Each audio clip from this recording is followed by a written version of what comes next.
It's the Daily Doug. Hey y'all, welcome back to the Daily Doug. Thanks for being with me today. My friends, you have found me on a Friday, and on Fridays we do Masterpiece Fridays. They're either longer songs or half an album or just really seminal pieces. And you know, I'm still under the weather and not feeling great. I've got sinus going on and drainage, and I don't have much of a voice. So I don't have a new review for you today. But because it's Friday, and I need a good earworm to get into the weekend, I decided to share with you Graceland by Paul Simon. Of course, I've heard the song over the years. It's such a catchy tune, and it's the title track to Paul's big comeback album from 1986. The reaction that I'm going to share with you was recorded a few months ago for my Patreon community as we were counting down some of our favorite road trip songs. In this reaction, you'll hear me actually comparing some of the traits of this song to others in the countdown to try to find a common thread through them as we were determining, what really makes a good road trip song. So you'll hear a little bit of that, as well as some of my other thoughts. So sit back, relax, grab a beverage if you'd like, and let's listen together to this great song, Graceland by Paul Simon. The next up is Graceland from Paul Simon, and Fortman brings us this one, and Fortman's read-in is just a quote. For reasons I cannot explain, there's just some parts of me that wants to see Graceland. I think that's in the is it in the lyrics? We'll see. You know what? I grew up not far from Memphis. I've been to Memphis several times. I grew up in Arkansas. My grandparents lived about 90 minutes northwest of Memphis in northeast Arkansas, and I've been there. I've had barbecue, and I've enjoyed stuff in town, but I've never been to Graceland. And my mom was like, "What is going on with you? You got to go and kneel at the altar of Elvis." Maybe someday I'll get to Graceland. But this one from Paul Simon, it's the title track from his 7th solo album. He released it in 1986. And his previous record had not gone very well, at least commercially. And so with this album, he had recently become fascinated by a style of music that was called Ombakanga, I think. Excuse me. It's got roots in the Zulu regions of South Africa, and the song itself is based on a trip that Paul took to Graceland after his marriage with Carrie Fisher had ended in divorce. I had no idea he was married to Carrie Fisher. So I learned something new every day, y'all. And the lineup of musicians that Paul has with him is very eclectic. Paul is on vocals and guitar. The Everly Brothers are in there with some backing vocals and some guitar work. And then all of these musicians are from South Africa. Ray Phiri plays guitar. Damola Adepoju plays the pedal steel. Bakiti Kumalo plays the fretless bass. Vusi Kumalo plays the drums. And Makaya Malangu plays some percussion. This one I've also heard. And, back in the day, around the year 2000, I think, I saw Paul Simon on tour and at an outdoor facility. And he was playing some of these songs for sure. And I remember that concert quite well, and I loved it. That's the only time I've gotten to see Paul Simon live. I would have loved to see him and Art doing their thing back in the day, but that's the experience that I've had. So, Fortman, thank you for this one. Let's get to it. Here is Graceland from Paul Simon. Here we go.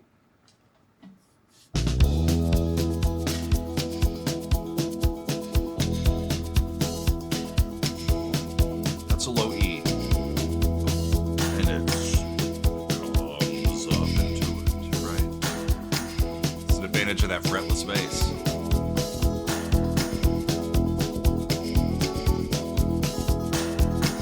E major.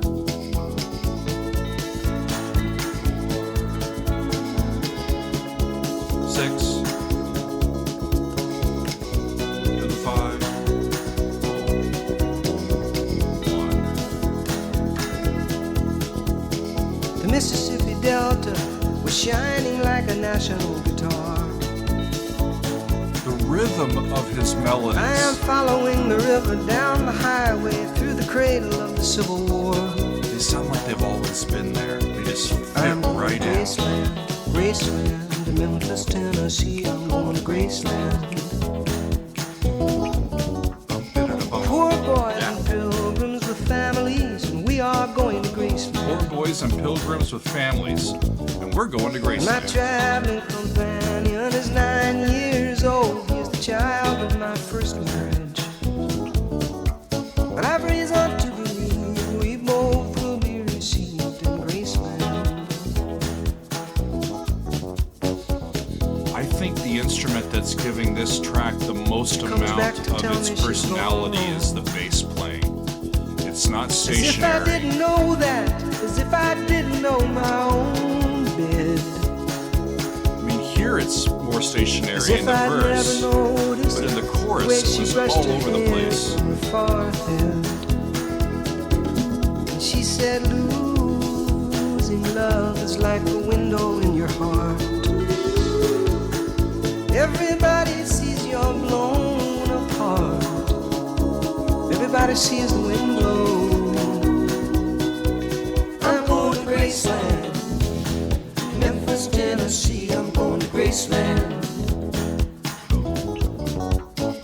Poor boys and pilgrims with families, and we are going to Graceland. And my traveling companions are ghosts and empty sockets. I'm looking at ghosts and empties. But I've reason to believe we all will be received in But Graceland. I have reason to believe we will all be received.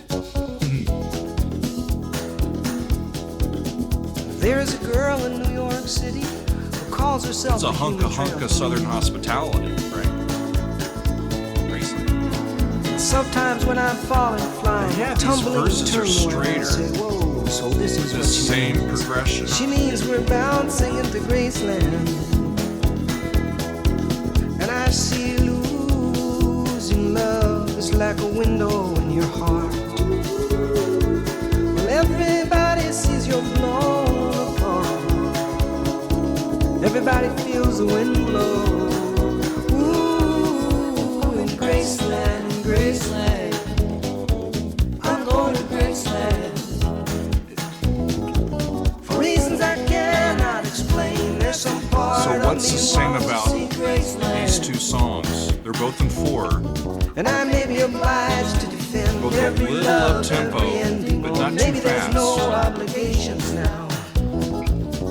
Maybe I'm a reason to believe we all will be received in Graceland.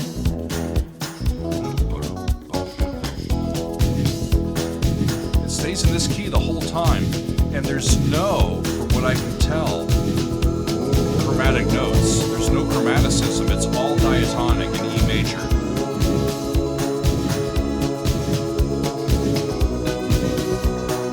Oh, in Graceland, in Graceland, in Graceland. I'm going to Graceland.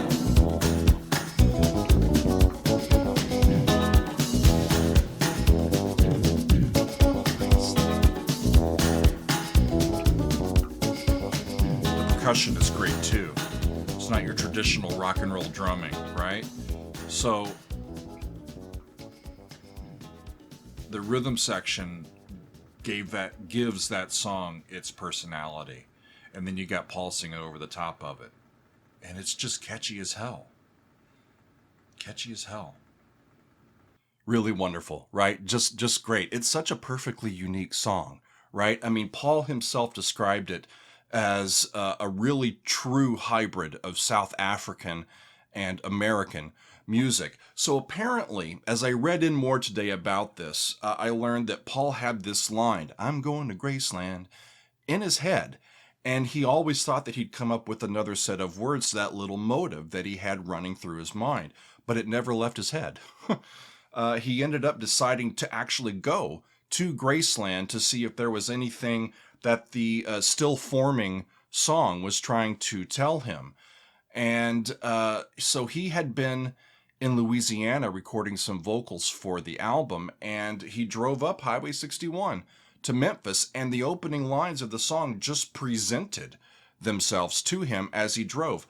The Mississippi Delta was shining like a national guitar. I am following the river down the highway through the cradle of the Civil War. Right?